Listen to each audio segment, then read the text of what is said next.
Estamos de volta com o segundo bloco do programa Ponto de Vista, hoje recebendo o vereador Paulo Henrique Andrade e o professor doutor André Rodrigues dos Reis. No primeiro bloco nós conhecemos um pouco da história do professor, como ele conseguiu chegar à universidade superando uma série de dificuldades e depois como a universidade o ajudou nas suas pesquisas e entender o trabalho de um pesquisador, devolvendo isso para a sociedade.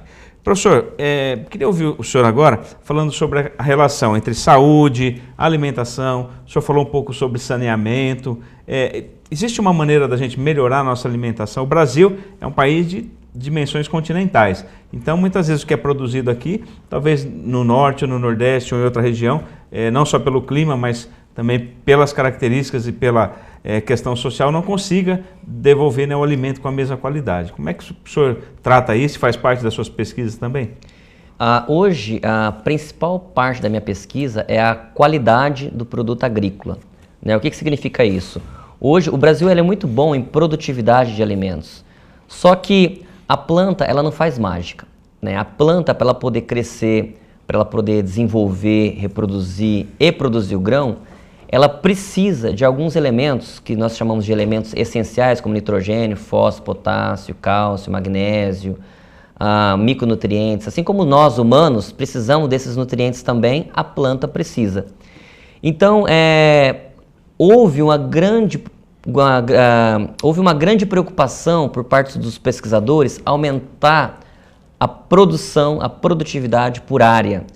E isso foi muito importante, porque nós sabemos que a população mundial ela só conseguiu atingir os níveis que atingiu hoje devido à comida, porque sem comida não tem como as pessoas sobreviverem.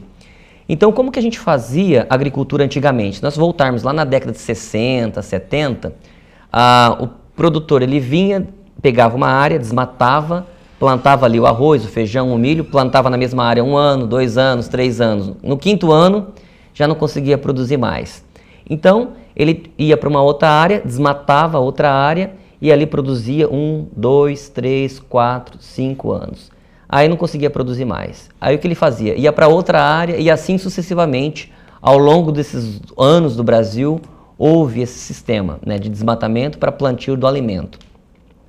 Com o avanço da tecnologia e o avanço da produção de fertilizantes, a gente viu que quando a gente aplicou o fertilizante na dose correta, no momento correto e na fonte correta, você não precisa desmatar mais áreas.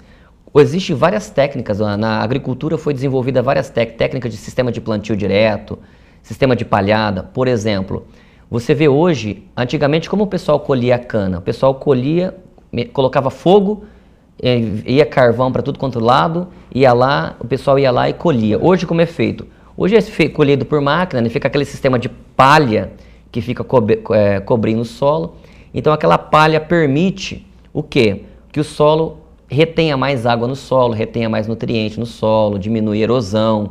Aquela palha também tem nutriente, então quando aquela palha entra em sistema de decomposição, esses nutrientes voltam para o solo e a planta subsequente vai absorver esse nutriente para poder crescer e produzir.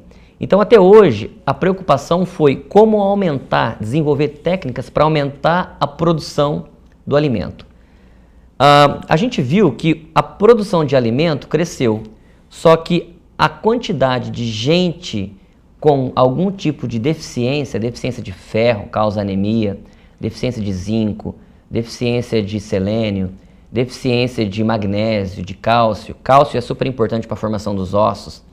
Magnésio, ferro, super importante para a parte neurobiológica do nosso cérebro. Então começou a aparecer o que? A pessoa está se alimentando, mas é o que a gente chama de fome oculta. Os índices de pessoas obesas começou a aumentar muito. Isso quer dizer que nós estamos comendo mais, mas não estamos comendo melhor. Nós estamos comendo mais, só que esse alimento não tem nutrientes essenciais para a bioquímica do nosso corpo trabalhar. Exemplo, você pega hoje a concentração de ferro no arroz, no feijão, é abaixo do que deveria estar. Então nós não consumimos as concentrações diárias necessárias para o corpo manter uma boa reação bioquímica. Mesmo comendo muito, achando mesmo que comendo tá muito, satisfeito, mesmo comendo muito. Por quê? Quando você come muito, você está ingerindo carboidrato e você está ingerindo proteína, mas você não está ingerindo ferro, você não está ingerindo cálcio, você não está ingerindo magnésio, você não está ingerindo zinco, que são elementos muito importantes, são essenciais. O que é um elemento essencial? Que na ausência dele, não conseguimos completar o ciclo de vida. E como é que o senhor trabalha para resolver essa questão? Eu utilizo, hoje o meu grupo, eu acho que é um dos pioneiros e hoje um dos mais atuantes aí no Brasil, numa técnica chamada biofortificação agronômica. O que seria essa biofortificação agronômica? Nós trabalhamos técnicas genéticas de cruzamento de uma planta com a outra, aliado a preparo de solo e aplicação. Nós desenvolvemos fertilizantes para aumentar a concentração desse nutriente no grão. Eu vou dar um exemplo para você. Então, no laboratório, nós preparamos aí uma solução, onde nós aplicamos essa solução na folha, pulverizamos na folha, ou então aplicamos no solo. A planta vai absorver esse fertilizante ele vai ser translocado e vai ser acumulado na proteína. Muitas pessoas chegam para mim e falam assim, professor, por que você não dá pílula? Dá pílula para o pessoal, é muito mais fácil. Acontece que pílula é só classe A que toma pílula. Você pega uma população carente, por exemplo, que não tem o hábito ou não tem as condições financeiras para comprar uma pílula para ficar tomando todos os dias, e não é hábito. Mas essas pessoas, elas precisam tomar café da manhã, elas precisam almoçar, elas precisam jantar, elas precisam comer em alguma hora do dia, ou beber, ou comer uma fruta, ou beber leite, ou algum alimento, ela precisa se alimentar. Então a ideia é que se nós alimentarmos a planta, o arroz, o feijão, a mandioca, a batata, o milho, ou seja, as olerícolas, né, a alface, tomate. Então, se nós enriquecermos o alimento, você já vai ingerir um alimento mais nutritivo. E quando você comer, quando a gente mastiga esse alimento, a nossa saliva tem uma enzima chamada amilase, ela já faz uma pré-quebra desse material. E esse material ele é passado para o estômago. No nosso estômago tem o suco gástrico, né? Tem tripsina, uma série de ácidos que vai digerir esse alimento e esse nutriente ele vai estar preso à proteína. Então esse elemento que nós enriquecemos, esse material, quando ele chegar no organismo humano, no cólon, ele vai estar disponível para o sangue. Então aí vai circular no sangue. Muitas vezes, para muitos nutrientes, essa é uma linha de pesquisa nossa, nós fazemos análise de pílulas, né, de suplementos alimentares. E muitas vezes do que nós vimos para alguns nutrientes, zinco, por exemplo, é um caso clássico de zinco, que quando a pessoa ingere, isso é eliminado pelas fezes, né?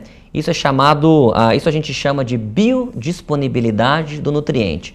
O importante não é o quanto você come, mas sim o quanto que sai nas fezes. Então se você entra 100, sai 99, o corpo reteve apenas 1%. Então, quanto você retém desse que é necessário, esse elemento. A qualidade, exatamente, a qualidade nutricional do alimento para o corpo humano ou para o animal não é a quantidade que entra, mas é a quantidade que sai. E para o humano, o senhor falou para o animal também? A mesma coisa. Vocês estão desenvolvendo isso? Nós desenvolvemos tanto para a parte de qualidade animal quanto para alimentos. Nós trabalhamos com capim, né, adubação com cálcio e magnésio para aumentar o cálcio no leite, para aumentar o magnésio no leite.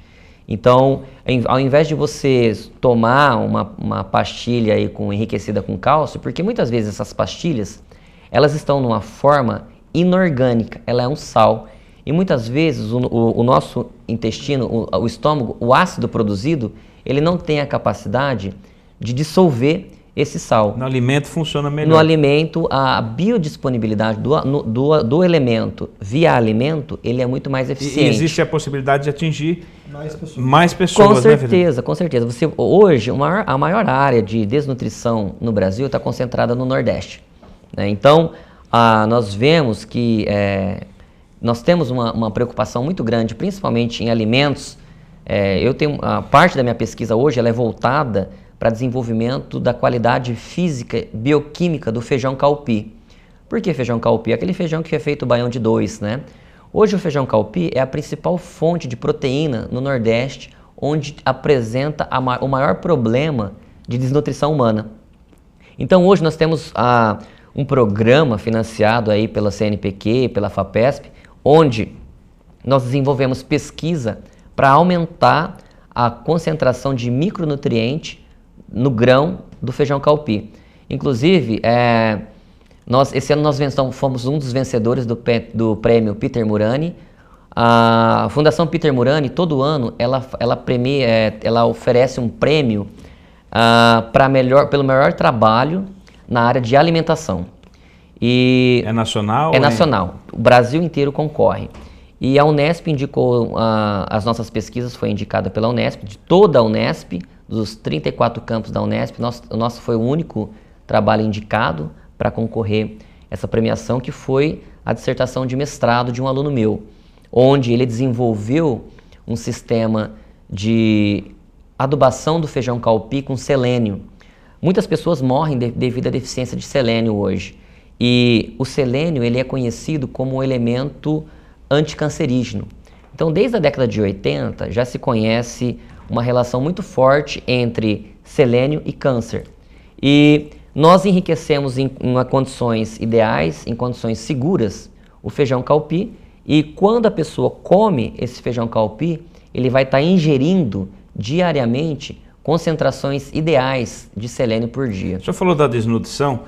A desnutrição, ela, quando atinge crianças no período de formação, ela causa muitas vezes danos que são difíceis de conseguir reverter, né? Com certeza.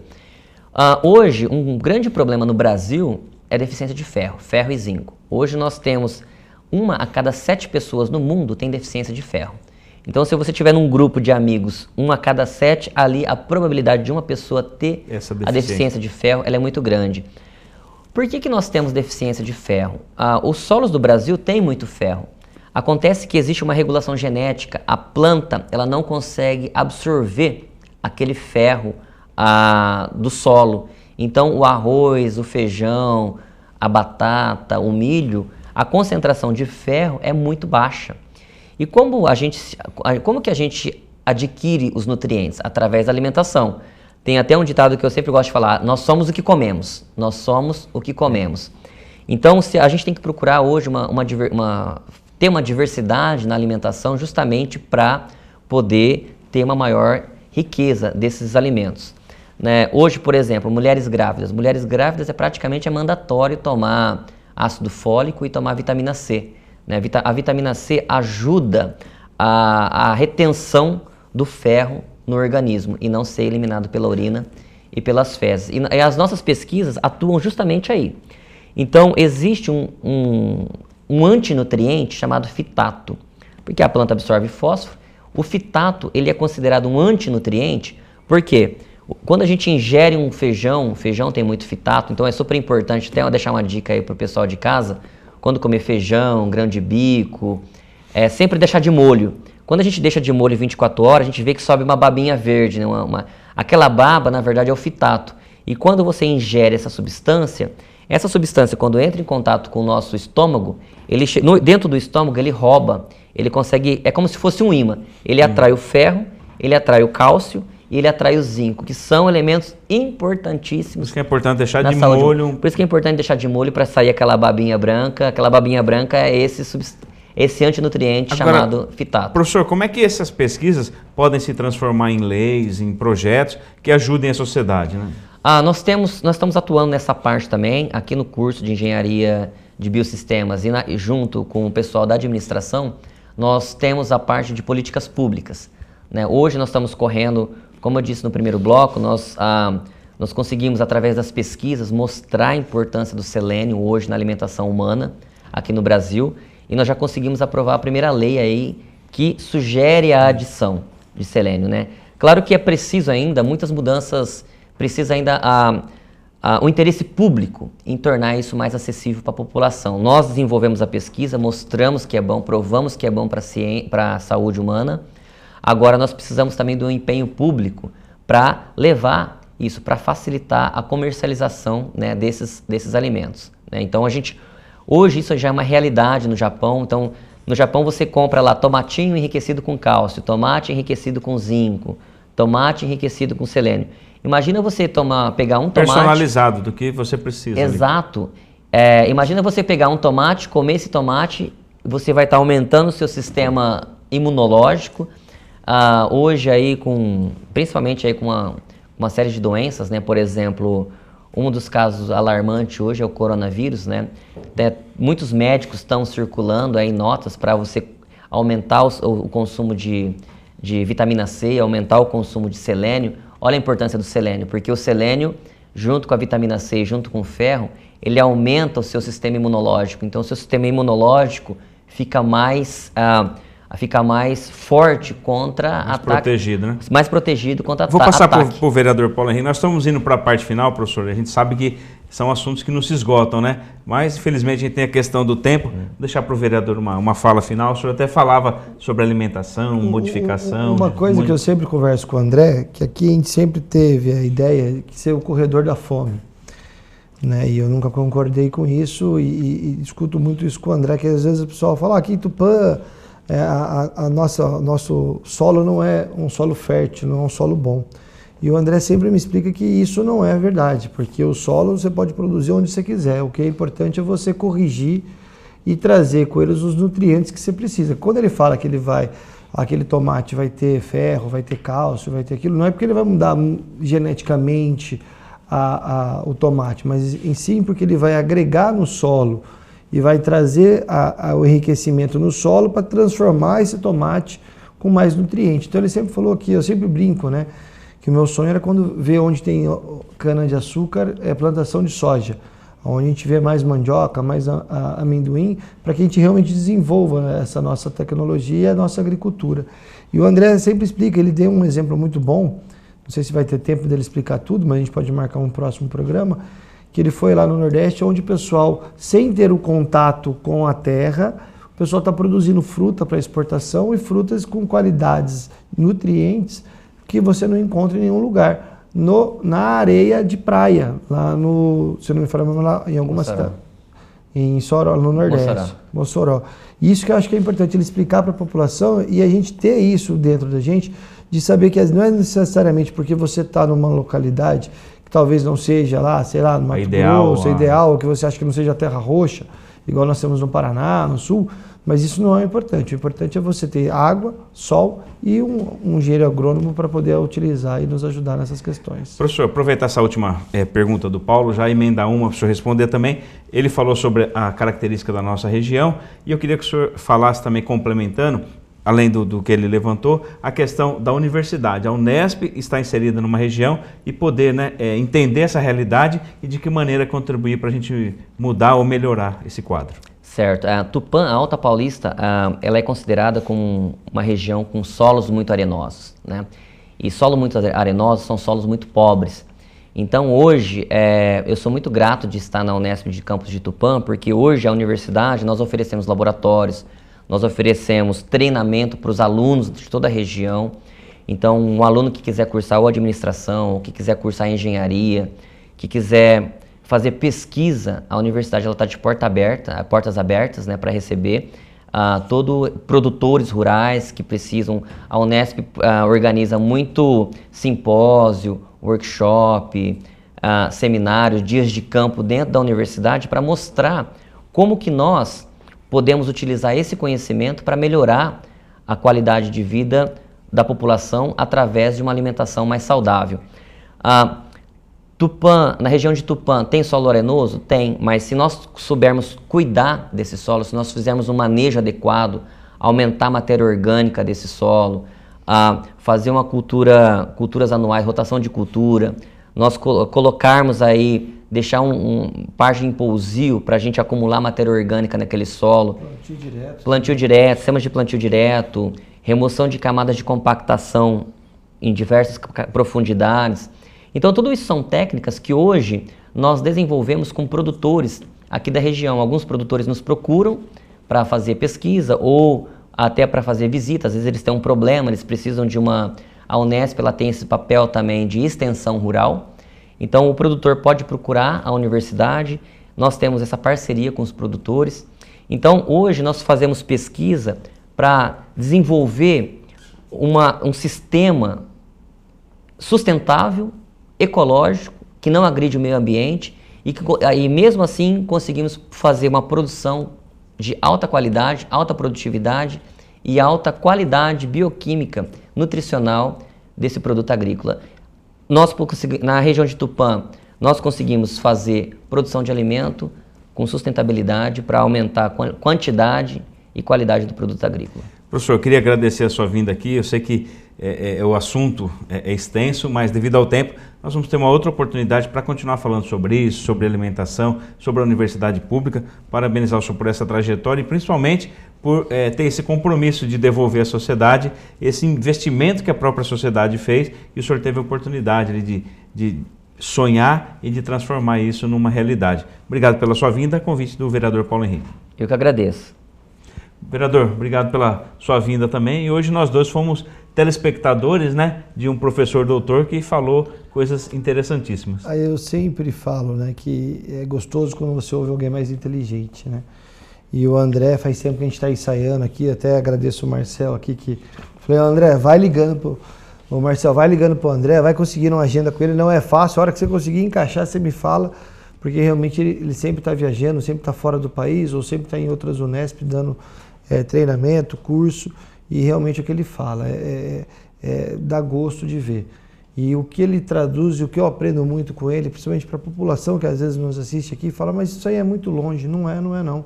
Nós temos aqui em Tupã esse cursinho que ele falou lá no primeiro bloco, que ele participou, nós temos aqui na nossa cidade. As pessoas podem participar, é o cursinho 180 graus, se não me falha a memória, que é voltado para as pessoas do Estado, voltados para o ensino público, que queiram realmente estudar lá junto com os alunos e com a ajuda dos professores da Unesp. Nós temos a Faculdade de Administração, a Engenharia de Biosistemas, que para mim é o ápice que a gente poderia ter aqui na nossa região. Brigamos cada vez mais para trazer mais cursos para cá, mas para ter mais investimentos na Unesp, para que outros professores, doutores, como o próprio André, venham para Tupã e possam trazer o conhecimento para toda a nossa sociedade. Obrigado, vereador. Obrigado, professor, mais uma vez. E obrigado a você de casa que acompanha a programação da TV Câmara, uma TV a serviço da população. Nós estamos há 10 anos no ar, levando para você informação, mostrando o que nós temos de mais importante na nossa cidade e a universidade pública. O campus da Unesp de Tupã é algo que orgulha a nossa população e que também ajuda no desenvolvimento da nossa região. Nós ficamos por aqui, agradecemos a sua companhia e até um próximo programa.